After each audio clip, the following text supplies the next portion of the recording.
कि भारत में 14% मुसलमान जो आबादी के लिहाज से 17 करोड़ आते हैं, वो आज पिछले 10 साल में नरेंद्र मोदी की सरकार में अपने आप को एक गैर यकीनी कैफियत में पाते हैं, अपने सोचते हैं कि हमारी शनाख्त को ख़तरा है। आपने क्या किया सर इस बजट में? प्री मैट्रिक स्कॉलरशिप को सिर्फ 9th क्लास तक महदूद कर दिया। कि CAA के खिलाफ क्यों हम हैं? क्योंकि सीमांचल के मुसलमान को आप बांग्लादेशी कहते हैं। कोई मिनिस्टर मुझे कहता है कि घुसपैठी है, रोहिंग्या है। तो CAA को मजहब से जोड़ना गलत था, उसको निकालिए। आप आरे लेकर रास्ता खोल देते हैं। क्या पैगाम दे रहे हैं सर? 600 साल की मेहरौली की मस्जिद को बगैर को नोटिस दिए आपने डिमोलिश कर दिया। मैं जिम्मेदारी के साथ कह रहा हूं कि भारत के प्रधानमंत्री और उनकी सरकार भारत के मुसलमानों से उनकी शनाख्त को छीनना चाहते हैं। ख्वाजा अजमेरी के आस्थाने पर चादर बिछाइए, मगर आप जो चादर मुझसे छीनना चाह रहे हैं, मेरी मस्जिद है। आप हर मस्जिद को छीनना चाहते हैं। आप बताइए 17 करोड़ मुसलमानों को क्या पैगाम दे रहे हैं आप कि आप हर मस्जिद को छीन लेंगे मुझसे? फिर मेरा वजूद किस माने रखता है? अच्छा होता, हो सकता है आपके यहाँ फिशरमैन माइनॉरिटी के ना हो सकता है आपके यहाँ पशुपालक माइनॉरिटी के ना हो सकता है किसान आपके यहाँ माइनॉरिटी के ना हो सकता है महिलाएं आपके यहाँ माइनॉरिटी में ना हो सकता है कि आपके यहाँ युवा में माइनॉरिटी। क्या हो गया है दादा? क्या देश के युवा जी की बात होती है? समाज के सब वर्ग नहीं होते हैं क्या? देश की नारी की बात होती है? देश की सभी नारी नहीं होती है? कब तक टुकड़ों में सोचते रहोगे? कब तक समाज को बांटते रहोगे? सब सीमा करो। बहुत तोड़ा देश को। धन्यवाद। माननीय सदस्यगण, 6 बजने वाले हैं। सदन की इजाजत हो तो 2 घंटा समय इसका बढ़ा दिया जाए। ठीक है श्री जी असदुद्दीन ओवैसी जी। मोहतरम चेयरमैन साहब, आपका बेहद शुक्रिया कि आपने मुझे सदर जमहूरिया के खुतबे पर बोलने का मौका दिया।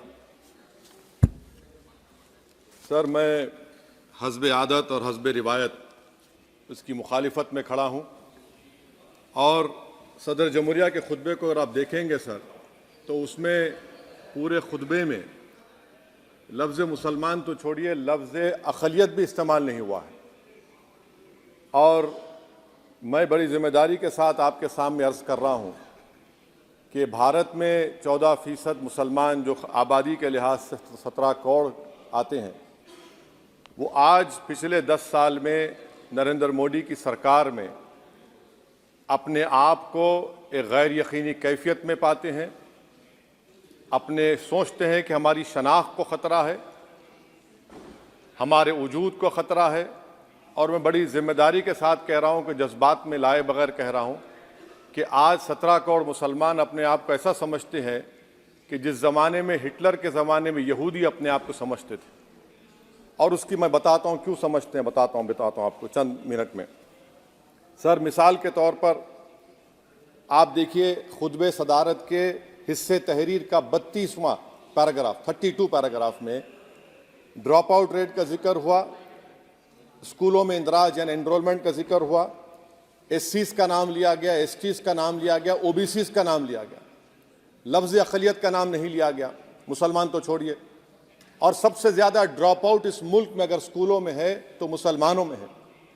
सबसे कम एनरोलमेंट अगर है तो मुसलमानों में हायर एजुकेशन में। गवर्नमेंट का डेटा है सर कि मुसलमानों का जो स्टूडेंट ड्रॉप आउट है वो 14.42 से क्लास 1 से शुरू होता, और वो क्लास 6 और 8 को पहुँचे अब तक वो 10.76 को पहुँचता है।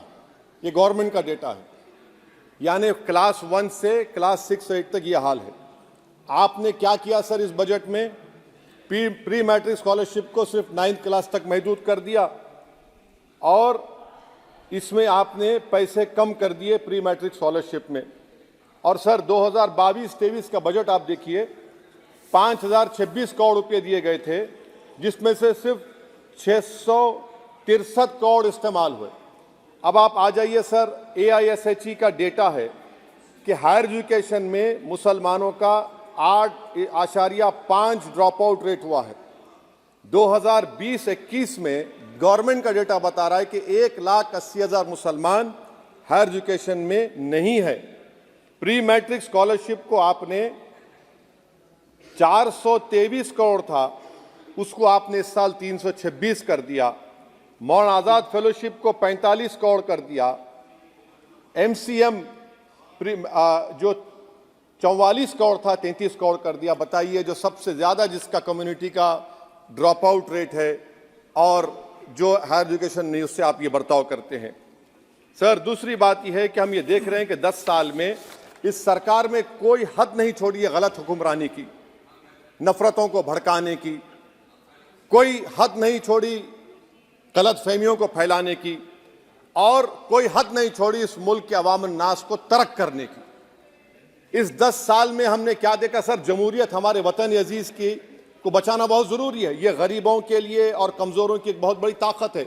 मगर 10 साल में, 9.5 साल में क्या हुआ? सिर्फ एक शख्स को मजबूत कर दिया गया, एक मजहब को मजबूत कर दिया गया, एक आइडियोलॉजी, एक नजरिए को मजबूत कर दिया गया, एक शनाख्त को सब शनाख्त के आगे दूसरी शनाख्तों को मिटाने की कोशिश की गई, एक जबान को मजबूत कर दिया गया। तो हमारी जमहूरियत तो खोखली हो चुकी है। और सर, कोई भी हुकूमत और पार्टी सिर्फ जबर और इस्तेसाल पर कायम नहीं रह सकती है सर।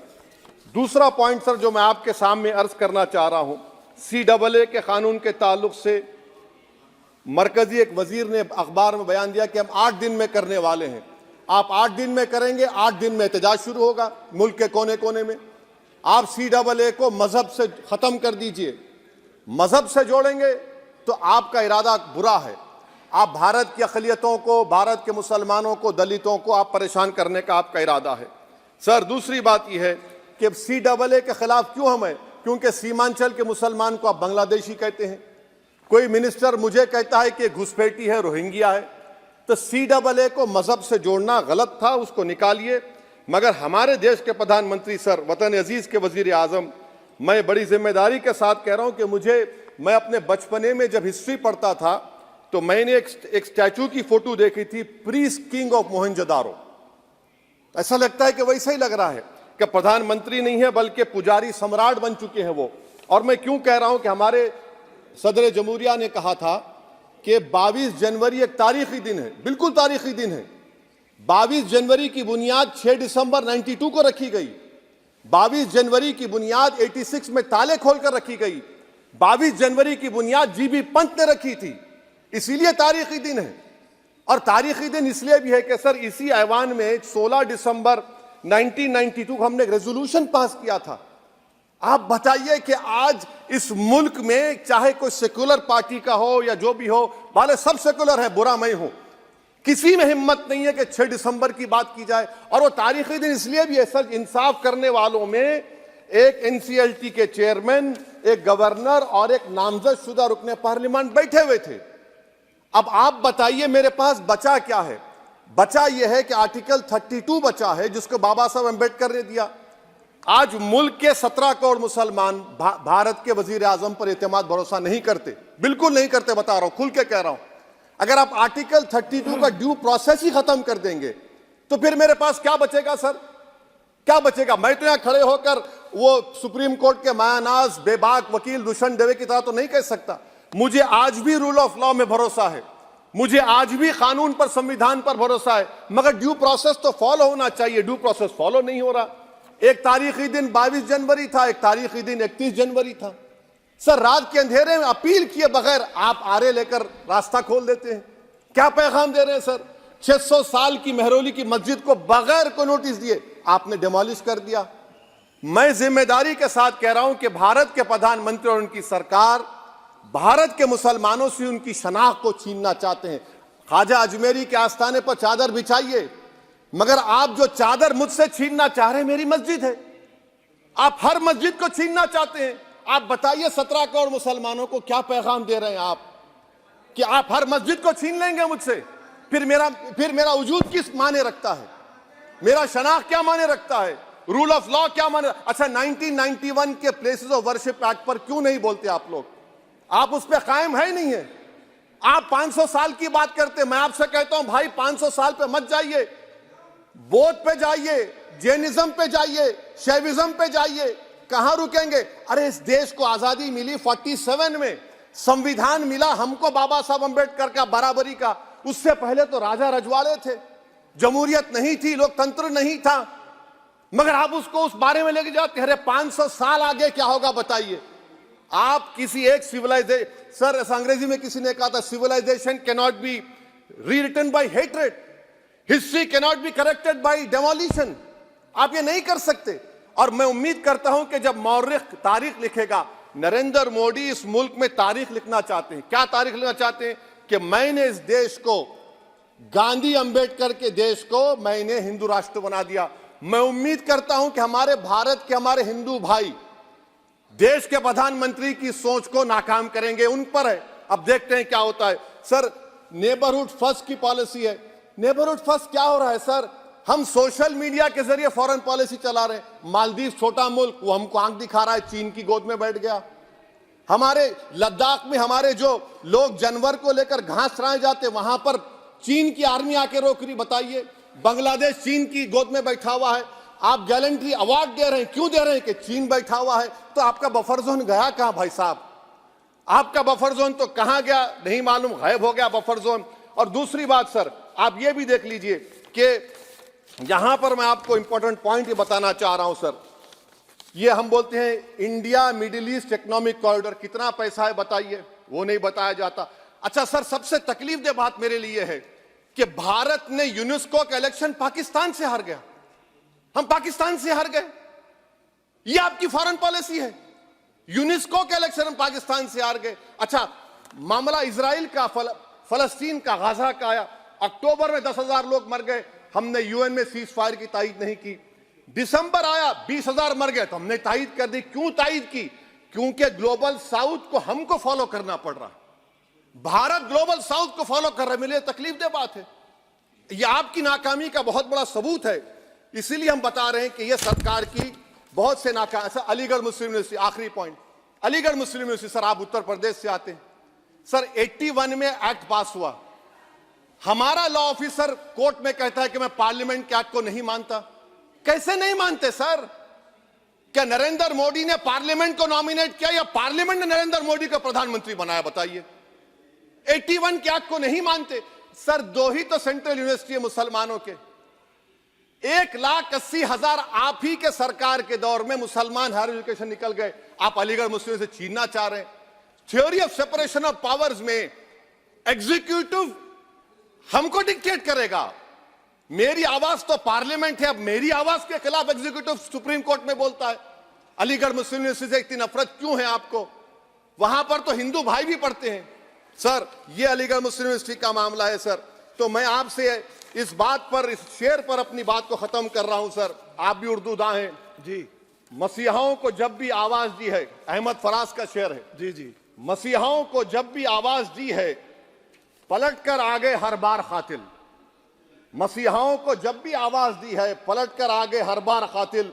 वहां क्या दाद खाही क्या गवाही, वहां क्या दाद खाही क्या गवाही, जहां हो मुंसिफों के यार कातिल। सर मैं फिर से हुकूमत से मुतालबा करता हूं कि अल्पसंख्यक समाज के बजट के स्कॉलरशिप को आप डिमांड ड्रिवन करिए। भारत के प्रधानमंत्री, प्रधान सेवक रहिए।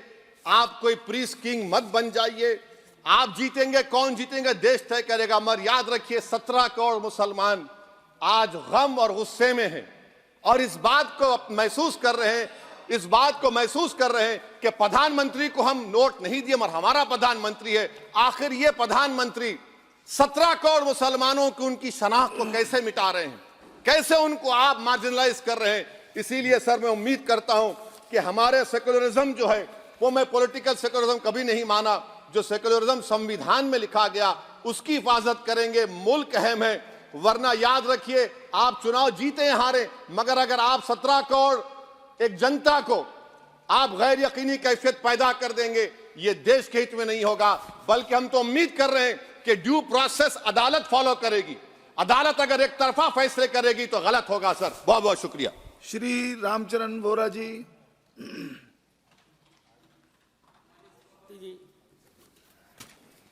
रास्ता ढूंढ रहे हैं आदरणीय अध्यक्ष जी, राष्ट्रपति जी का भाषण एक प्रकार से तथ्यों के आधार पर,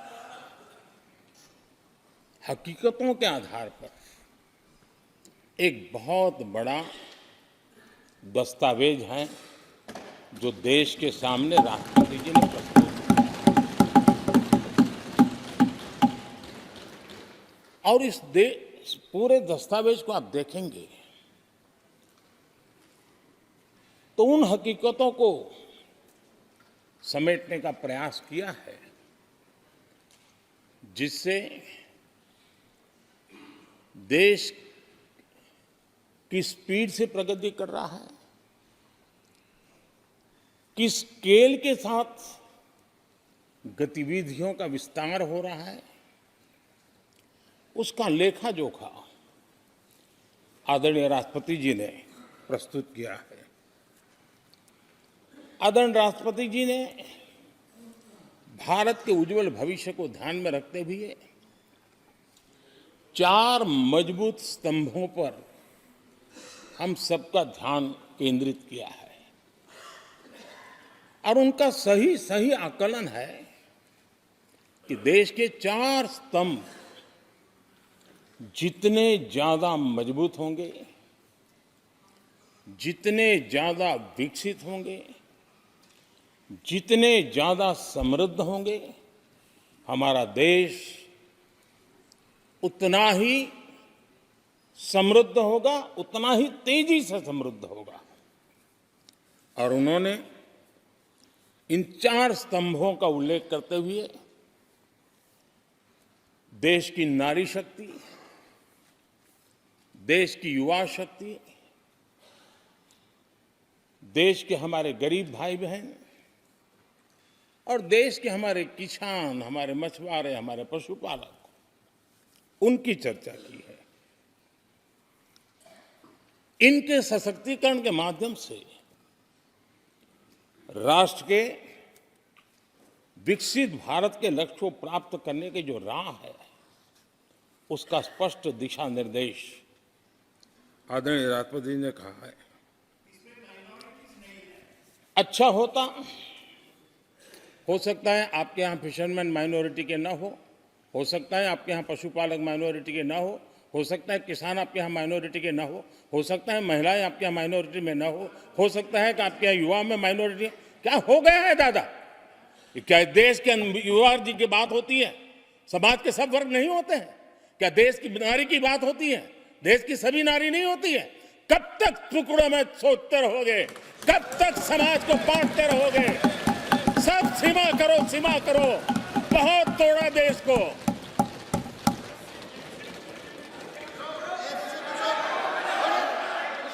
आदरणीय अध्यक्ष जी, अच्छा होता कि जाते जाते तो कम से कम इस चर्चा के दरमियान कुछ सकारात्मक बातें होती, कुछ सकारात्मक सुझाव आते, लेकिन हर बार की तरह आप सब साथियों ने देश को बहुत निराश किया, क्योंकि आपकी सोच की मर्यादा देश समझ पा रहा है। और उसको बार बार दर्द होता है कि ये दशा है इनकी सोचने की मर्यादा इतनी है। आदरणीय अध्यक्ष जी, नेता तो बदल गए, लेकिन टेप रिकॉर्डर वही बज रही है, वही बातें, कोई नई बात आती नहीं, और पुरानी ढपली और पुराना राग वही चलता रहता है आपका। चुनाव का वर्ष था, थोड़ी मेहनत करते, कुछ नया निकाल करके लाते, जनता को जरा संदेश दे पाते, उसमें भी फेल गए आप। चलिए, ये भी मैं सिखाता हूं। आदरणीय अध्यक्ष जी, आज विपक्ष की जो हालत होगी ना, इसकी सबसे दोषी कांग्रेस पार्टी है।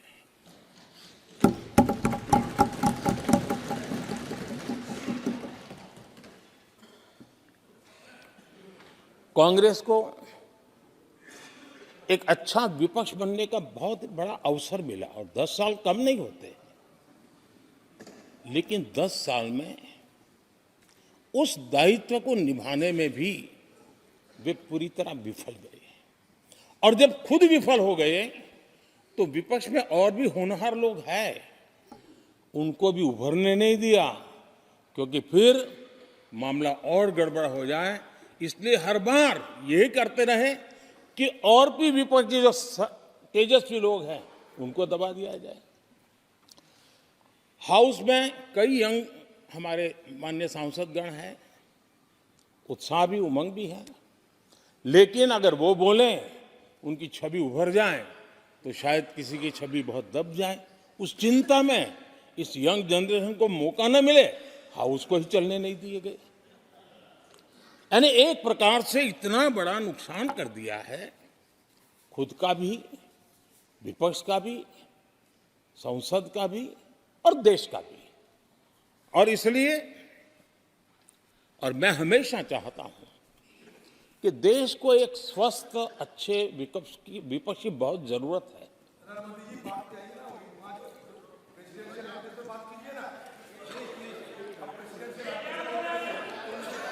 देश ने जितना